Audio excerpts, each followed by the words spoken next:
All right, well, you have a good Friday, but, it's been such a hectic week. This house is a disaster. I don't want to spend all weekend. Whatever you could do today to kind of tidy up, maybe some vacuuming, clean Dimitri's cage, if you could hit the bathrooms, the kitchen floor, that way we could have some time this weekend to actually do something fun.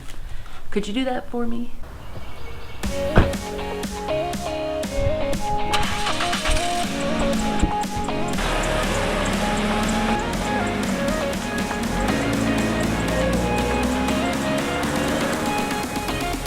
Well, we hope you guys are having a great morning. The traffic on the roadways today is unusually light. Today's weather at Virginia Beach is going to be great as we gear up to start our weekend. Today's forecast is a few clouds, no chance of rain, and temperatures in the upper 70s. This weekend, not so nice. A bit cooler with a chance of rain, so if you can, get out and enjoy your Friday.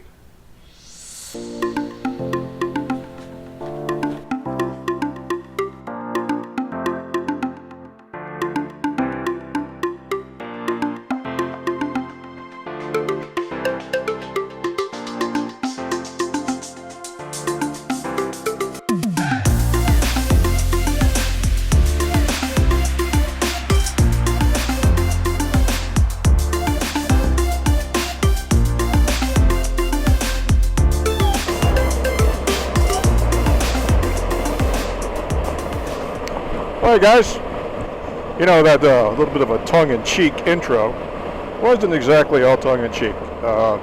Normally I earmark Friday to do some housekeeping work.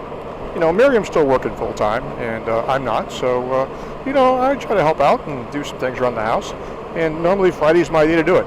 But the weather is really nice today. It's my thermometer is currently showing 80, low humidity.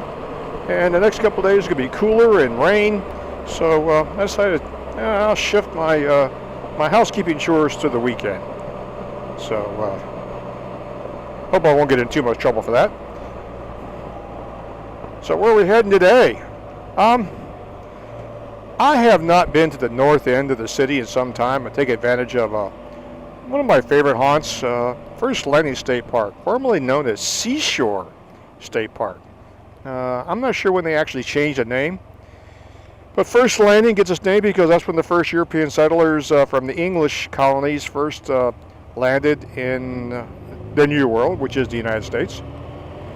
They landed up there at Fort Story, which is, it's sort of right on the tip there, and Seashore, our First Landing State Park, is around that. Matter of fact, our city seal actually has the cross on the beach that was planted by the British explorers that first landed there. Before they went up the river a little bit to a little place that they decided to build a little fort, and they called it Jamestown. And I actually have some personal connections to Jamestown.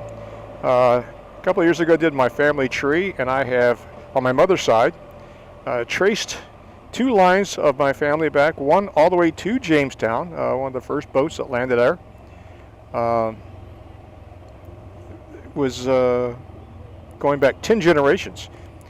And another side of my mother's family was going to land at Jamestown, but they were Huguenots, and they were not welcome in Jamestown. Whether or not the fort was full or whatever, so they literally sent them up the river. Maybe that's where the phrase comes from, up the river, to a little area called Mannequin. And Mannequin was an abandoned native Indian native Indian land encampment, and so they sent them up there. And there were Huguenots are a unique religious sect that there were a little bit of persecution, and if you weren't part of the mainstream religious beliefs in Europe, you were persecuted no matter what religion you were back in the day. So I mentioned this before. There is an organization in Virginia. It's called Daughters of the American Revolution, and I'm not to take anything away from them, but they could trace their ancestors back to the Revolution, which was in the late 1700s, and And I often joke, it's like, well, you just can trace yours back to the 1700s. Mine go back to about 17. Well, mine go back to the late 1600s. So yours like a come lately family.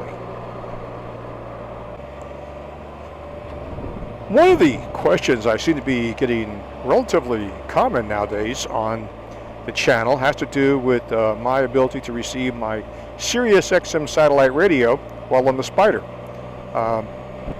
Well, it's pretty straightforward. If you'll notice, I have my phone right here on my RAM mount with my earbuds plugged in up into my helmet.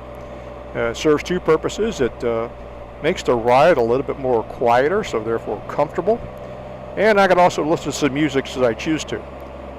My preferred method of music is Sirius satellite radio. And my subscription, I have a little bit of an upgrade. I think it's $5 more a month. And I can actually stream the service onto my phone and then play it through my earbuds. I did it all the way across the country on the Asphalt Odyssey 2019, and it worked great. Never had any real dead spots. Listened to it a lot, all the way up there and back. And I like the music selection. I can listen to whether it be pop tunes, Sinatra if I'm in the mood for that, Jimmy Buffett, country, whatever the mood strikes me. Well, it's a pretty good service. Slingshot.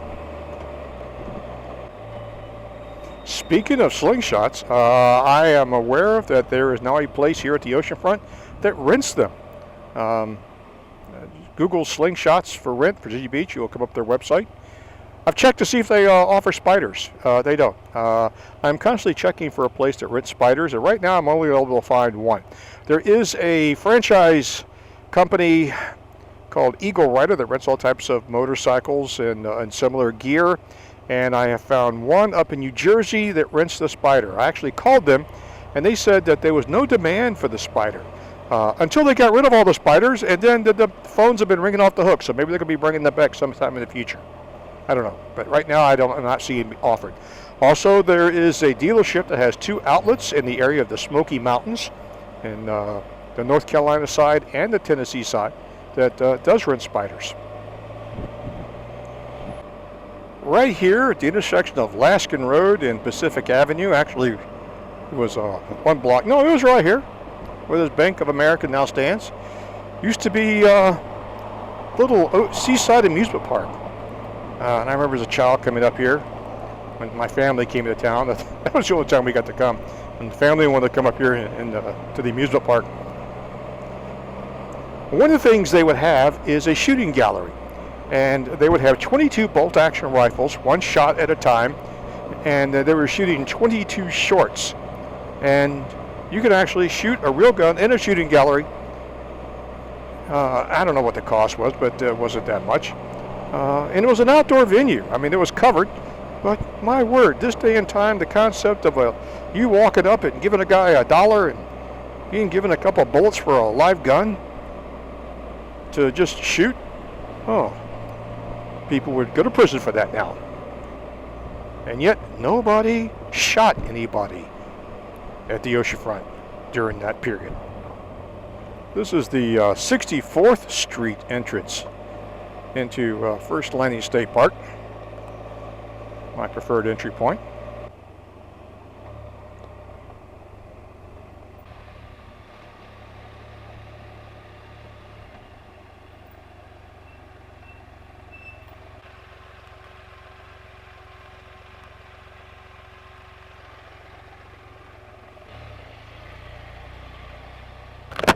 The entrance fee is $7 for the weekday, and we don't have the seasonal pass. We don't come up here that often. Kind of wish we did, but we don't. Back bay is a little bit closer, a little bit easier to get to, but this is prettier because it's more wooded.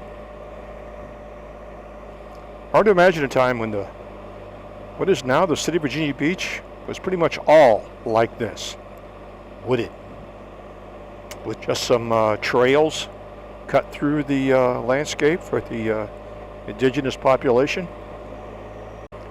It's where I cut my hiking teeth, so to speak.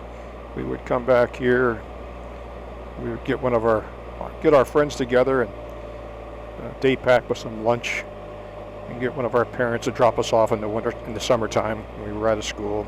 We'd spend the day back here and prearrange a pickup time and a pickup point. It was nice. It's also where I went through a search and rescue land navigation course given by the state of Virginia. It was off trail through the swamps. You had to use map and compass and maneuver around all the bogs and swamps and sand dunes to get to the reference markers. It was interesting. You know, I checked before I came out to see if there was any way I can get the drone airborne out here. And of course, all the state parks have prohibited drone use. People are doing a good thing, making the state to pass a law. State park offers lots of amenities, lots of hiking trails back through here. There is a campground. There's a beach, which I'll show you momentarily. There's two beaches. One's on the Atlantic side. One's on the it's still salt water, but it's inland.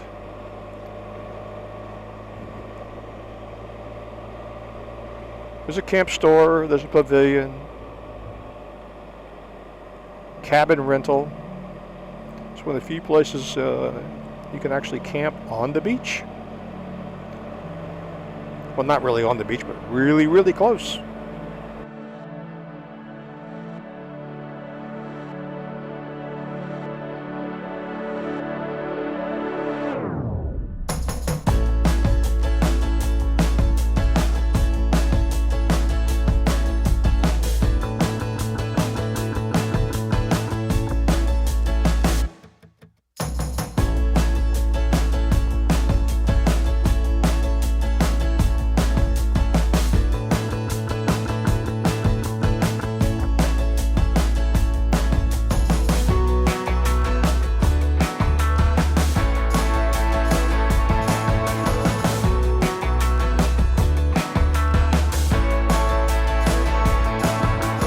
Here and just take a break, breathe some fresh air. I actually have to go back and probably get started on some of my chores, but grateful that I have the opportunity to get out here and play a little bit.